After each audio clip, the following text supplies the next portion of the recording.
Feeling dead tired after a hard day at the rundown factory? Sounds like you might need to go see a doctor at your local abandoned hospital.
And just like that, we find ourselves in control of a brand new character, startled from their slumber by a cacophony of noise right outside of their hospital room. Now, this might leave you with a whole lot of questions, such as, who are we, and what happened to poor Erica and Ivy back in the factory, but we'll get to that soon enough. For now, I want to deal with all this noise outside. You'd assume there'd be a lot of hospital staff, to take care of all this, but it seems that there's only one person on call right now. And they are going to be pretty elusive.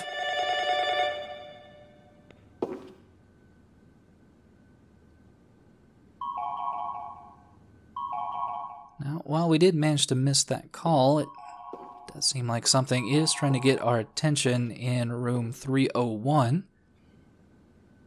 And with the use of this map, we can see it's pretty close by, so we might as well go ahead and take a look into that room. But before we start exploring too much, we do want to try to snatch up a battery. Now, as opposed to the D cells we found just kind of laying around the factory, our spare battery replacements are now going to be pockets full of these large, cumbersome flashlights, which, thematically makes sense, but it also just makes me think that our character is just carrying around scrubs just full of flashlights.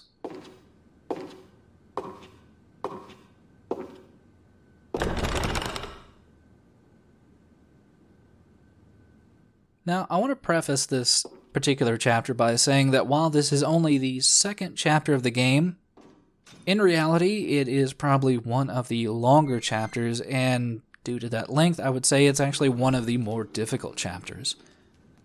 I think a lot of the length just has to do with the fact that there's not really a clear objective or reason about why you're just kind of going around this hospital. I mean, in this case, we were directed to go to room 301, and realistically, there's not really anything in here.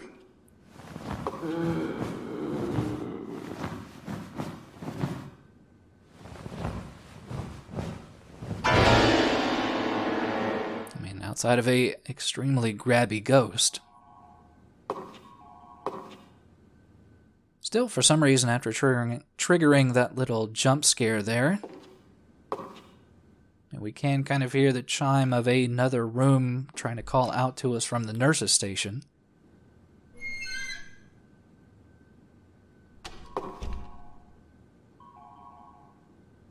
And that's pretty much what we're going to be doing for the bulk of this level, is just following different sound triggers and I suppose trying our best to get out of this abandoned hospital.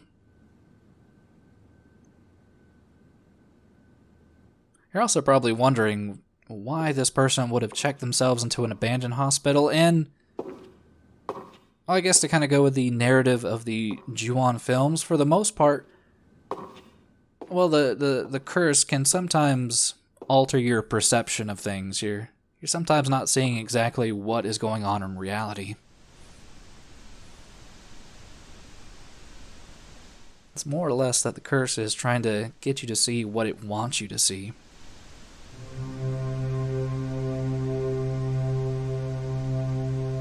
And normally what it wants you to see are premonitions of your inevitable demise, or suffering leading up to your demise.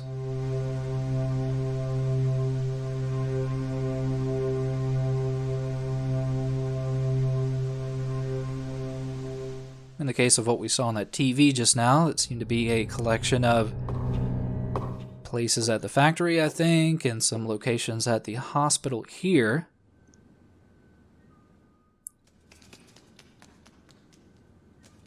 Still, I don't think that really accounted for everything we saw, but, well, it's still early on in the game, right?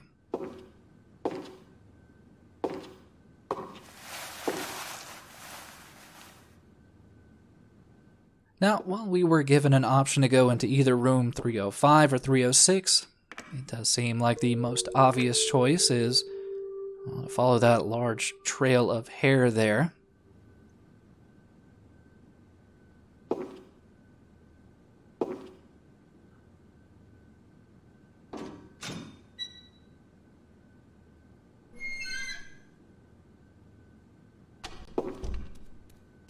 And yeah, somehow or another, that hair transformed into a little black cat. I mean, the good thing is that we're not in a Western society, so, black cats aren't really signifying bad luck.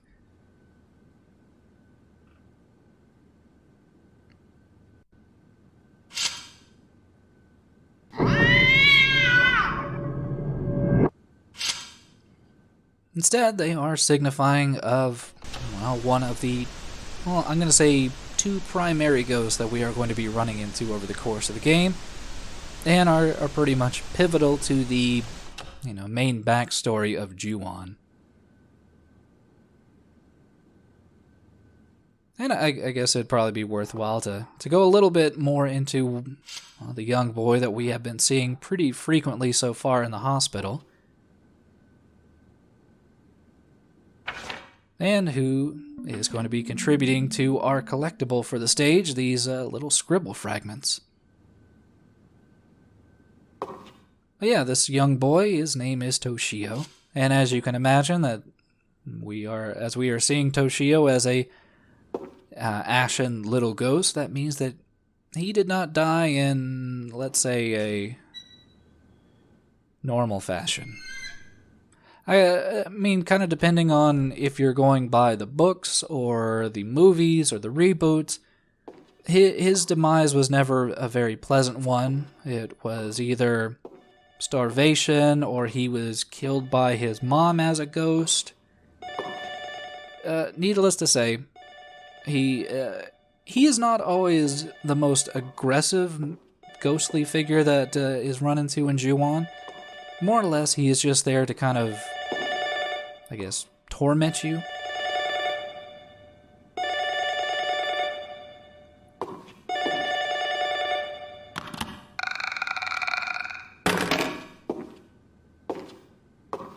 Because that seems to be kind of the modus operandi of these particular ghosts, which is tormenting you into insanity and then killing you.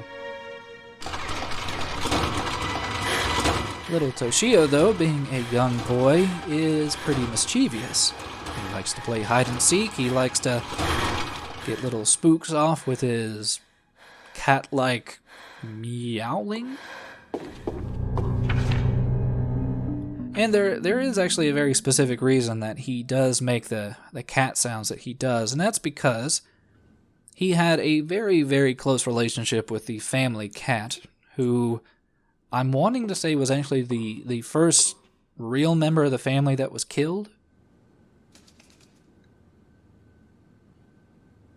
But as far as I can tell, since Toshio had such a close relationship with the family cat, that his only means of deadly communication now was that familial bond he had with the family pet.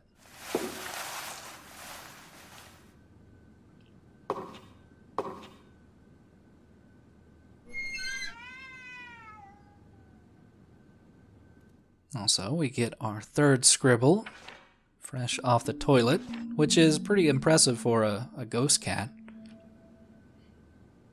I mean, most cats just have to use a litter box.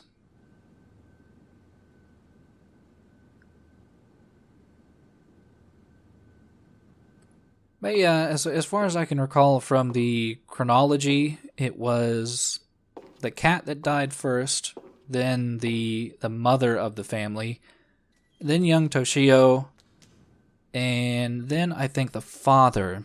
Though at that point, I think once the mother died, she was pretty much the linchpin about the whole curse really being set into motion, and more anybody that died due to that curse, they just kind of, feed into everything else that's going on with it.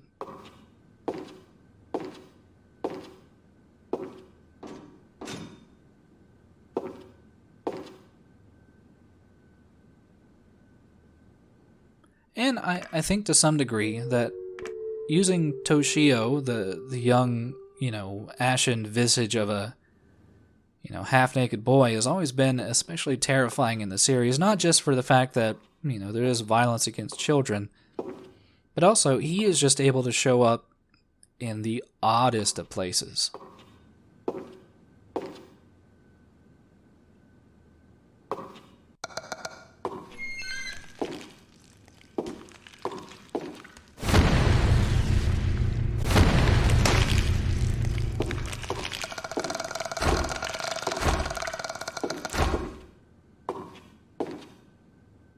Sometimes he'll show up under a desk, just, I think there was a very impressive scare from, I think, like the first film where I think a woman's just going down an elevator and Toshio is appearing at each subsequent floor as the elevator is descending. He while not, I guess, the most aggressive of the ghosts, as I mentioned, he does strike a very, very strong figure. Also, you might have noticed that we're not making a whole lot of headway here, and we are running just lower and lower on batteries, and, well, there is a very good reason why I'm heading back further on this floor. And that's for the mere fact that while the collectibles on the first chapter were pretty straightforward, for some reason the triggers to get the collectibles on this chapter are definitely not straightforward in the least. In fact, you'll probably end up missing about half of them if you just try to go, straight through the level normally.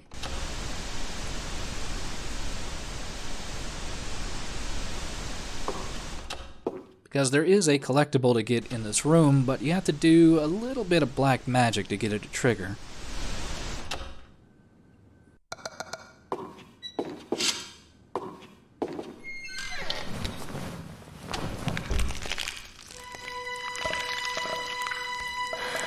And we've already seen one of the two QTE events, which is just where the arrows pop up and you kind of have to fling your Wiimote around. But this is the second of two QTEs that the game has to offer, where, well, I think we have to hold our breath until one of the ghosts passes, and that just requires, keeping the X inside the circle.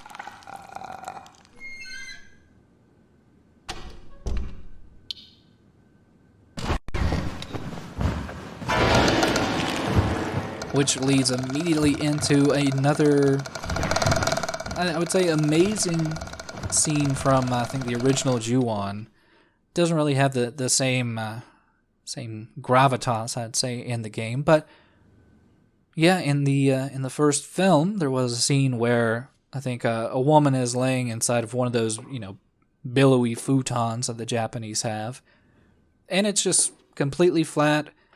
And I think she feels something, touching her, or she hears a sound, so she lifts what would normally be just like the flat futon, and it's just, the female ghost staring at her with her, bloodshot, angry eyes, and just drags the woman laying under the futon into nothingness. Like, it's one of those deals where it's just laying on the floor, woman is dragged off into an otherworldly abyss. Just amazing visuals.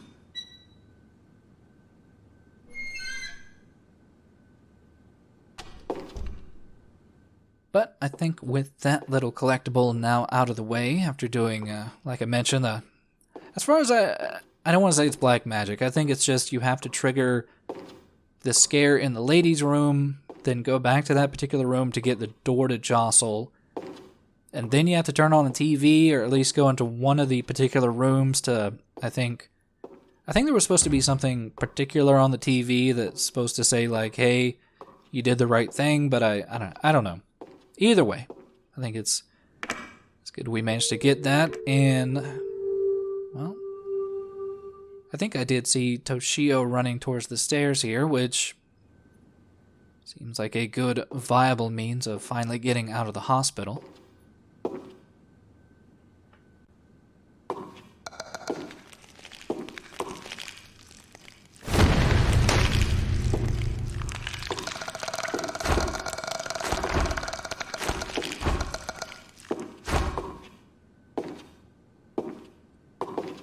I mean, yeah, things are getting a little bit more dangerous now that the QTEs are going past a singular direction.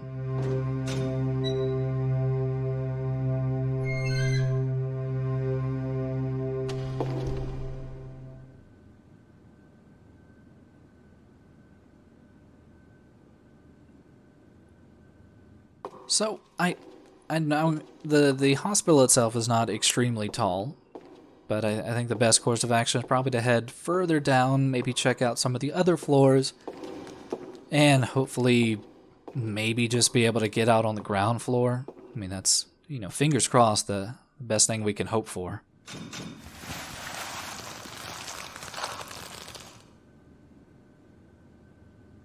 And I guess that's kind of a good thing. Just one less floor for us to try to investigate, right?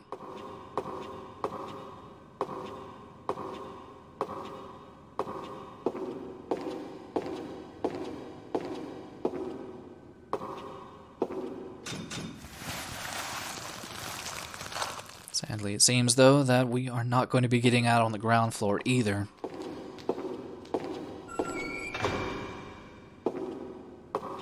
And from that audio cue, it seems like we are probably on the right track, though.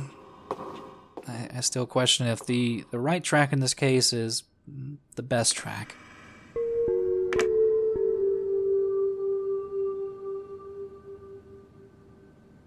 Still, I don't think we have very many other options right now.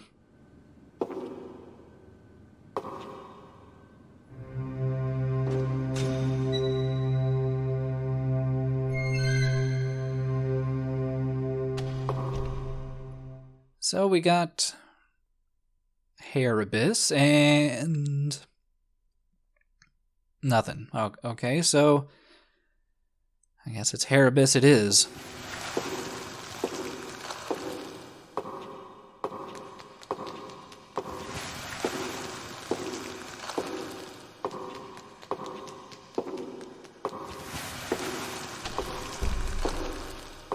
And if you're at all familiar with the normal layout of a hospital, you kind of know what is going to be waiting for us at the end of the basement hallway here.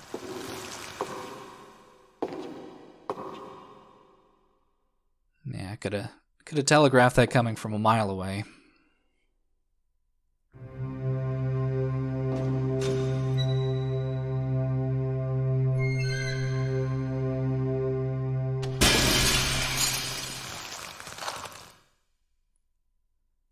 It feels like a bit of a stretch, though, to call this a morgue.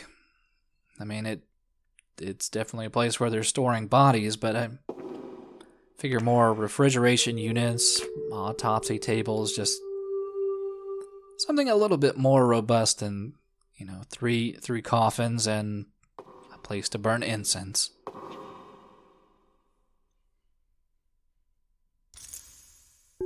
But hey, at least there was a rooftop key here, which I guess is supposed to tell me that I need to take the stairs all the way back up to the roof, and I don't know, maybe there's some other, entryway to the ground floor using the rooftop access, or I don't know, maybe I can just, commit suicide.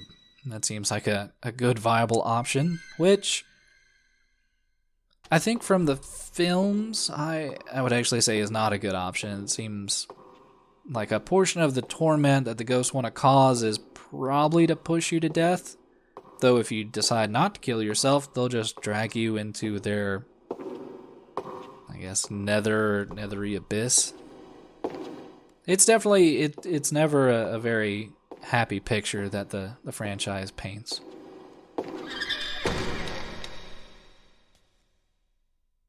And to some degree, I think the game does get across that doom and gloom pretty well.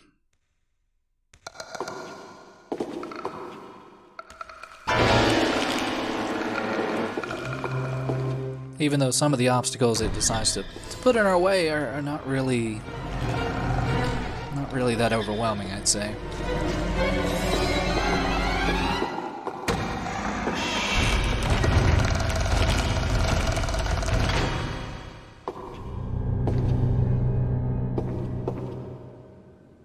Now, while you might think it's not the best idea, we do need to head back down to the morgue.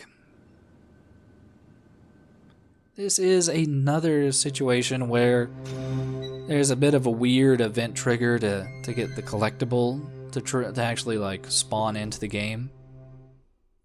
And it's honestly a bit strange to me because none of the other subsequent chapters in the game do this or require you to figure out these really obtuse little event triggers, and they really do not make you do this large amount of backtracking. Because while I don't want to be overly negative about the game, I will say that it does have a number of, let's say, questionable design decisions. There's the fact that there is no run. I've not been purposely trying to escalate the tension by going at this snail's pace. This is just the one pace that you have in the game. And yep, the collectible is in that coffin we tried to check earlier, but we have it now, so I think there is only one more piece that we need to get.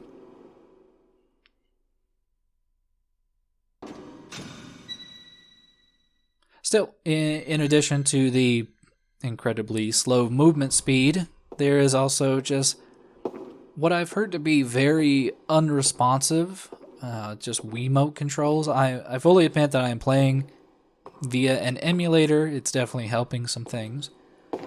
But I guess with just normal, Wiimote controls, turning is glacial, to say the least.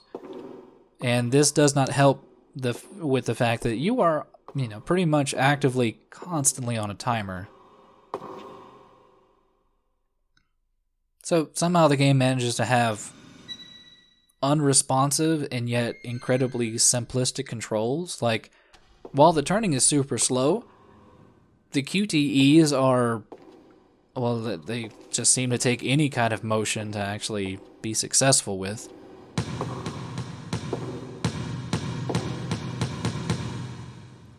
We're not going to linger on that, though. For now, we do have our rooftop key, so we need to make our way back all the way to the roof.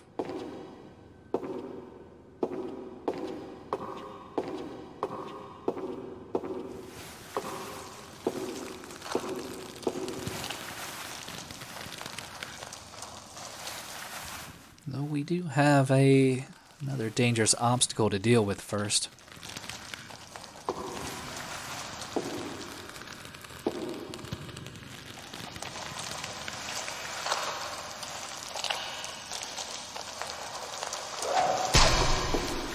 Now, I want to say that this is kind of a callback to another somewhat unique death that was present in maybe the first or second Ju-On film, where the female ghost hair had manifested out of the ceiling and ended up, I think, hanging two people, and like their feet swaying and hitting their apartment wall. I don't know. It's a bit difficult to explain, but basically, this couple kept hearing this like tapping outside of their apartment, but their wall that they were hearing it from was just a straight drop down. Like there was no room over there.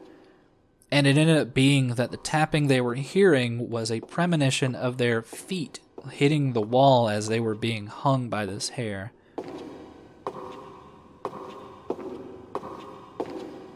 But yeah, this just goes back to all the aspects of whether it be subtle premonitions like the tapping, or even people would sometimes see just like straight full-on visions of themselves dying in the future, and they kind of got wrapped into this self-fulfilling prophecy. The power of the curse is, well, it's overwhelmingly scary at times.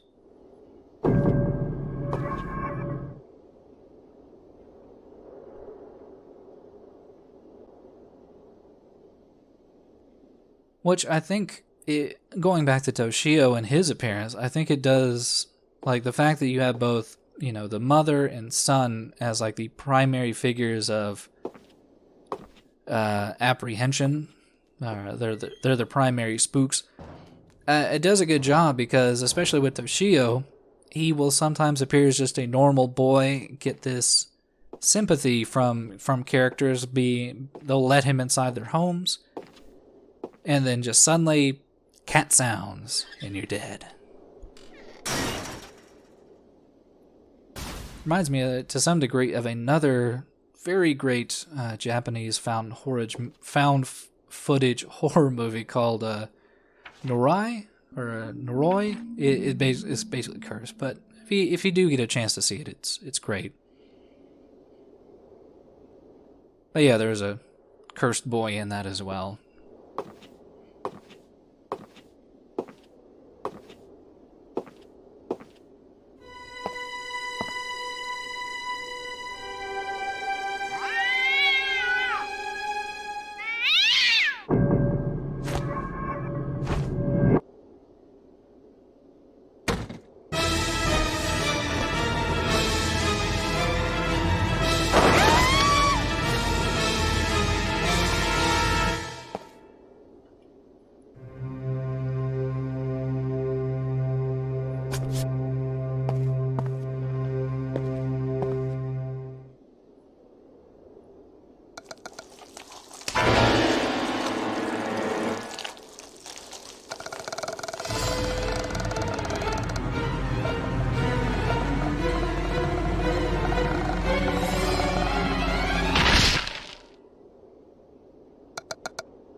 And with that, another chapter is cleared, another inevitable gruesome fate is met for the person we're playing as.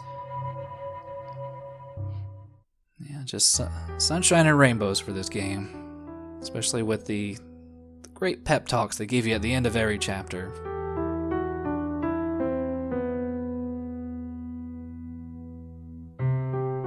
And what did all those scribbles that we collected make? Why, it's the final drawing that Toshio made before he was murdered, showing his happy, loving family.